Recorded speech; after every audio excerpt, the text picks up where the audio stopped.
ويريكم آياته فأي آيات الله تنكرون.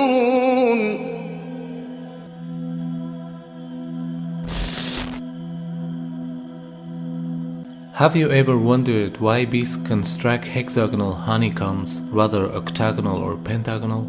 Mathematicians were looking for the answer to this question, and they reached to an interesting conclusion. A hexagon is the most appropriate geometric form for the maximum use of a given area. None of the other shapes fit together perfectly to provide more usable area and consume less amount of wax for construction of a comb. The bee's honeycomb is an amazing piece of engineering, but why have they evolved to produce this hexagonal pattern? Well, actually, they don't have too many choices. If you try to put pentagons together, for example, they just don't fit together nicely, or circles leave lots of little gaps. If they want to produce a network of regular shapes which fit together neatly, then you've really only got three options.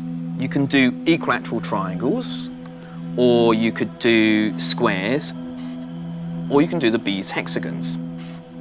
But why of those three does the bee choose the hexagons? Well, it turns out that the triangles actually use much more wax than any of the other shapes. Squares are a little better, but it's the hexagons which use the least amount of wax. It's a solution that was only mathematically proven a few years ago. So the bees use the most appropriate form possible.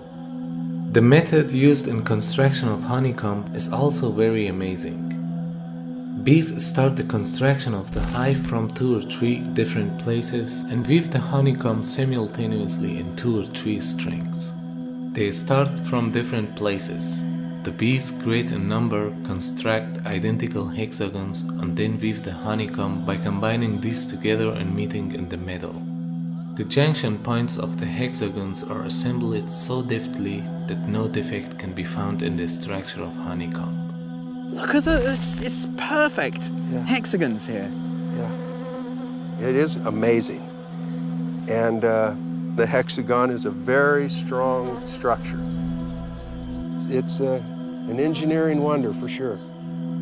While thinking about this extraordinary performance, we for sure have to admit the existence of a superior will that ordains these creatures.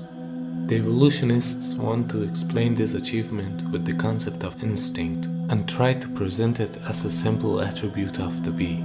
They've just done it for thousands and thousands of years. They were born to do it. They just instinctively know that this is the shape of their home. If there's an instinct at work, and if the rule is applied over all bees and leads them to work in harmony while they are not informed of each other, then it means that there is an exalted wisdom that rules over all these tiny creatures. Or in other words, the creator of these tiny creatures inspired them with what they have to do. And this fact was declared in Qur'an 14 centuries ago. وأوحى ربك إلى النحل أن اتخذي من الجبال بيوتا ومن الشجر ومما يعرشون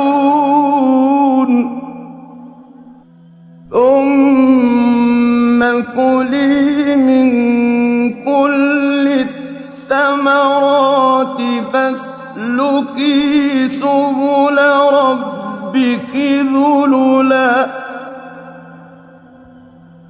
يخرج من بطونها شراب مختلف ألوانه فيه شفاء للناس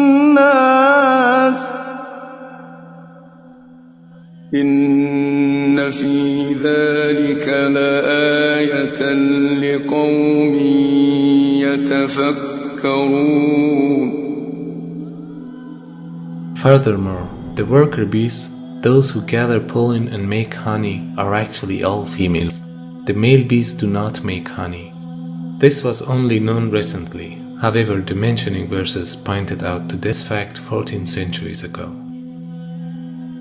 The Arabic words kulli, fasluki, and butuneha are all in female forms, whereas the male forms of these words are kul, fasluk, and butunehim. So by using the female moods of these words, Allah subhanahu wa ta'ala informs us that the worker bees are the female ones. Moreover, these verses pointed to another recent discovery.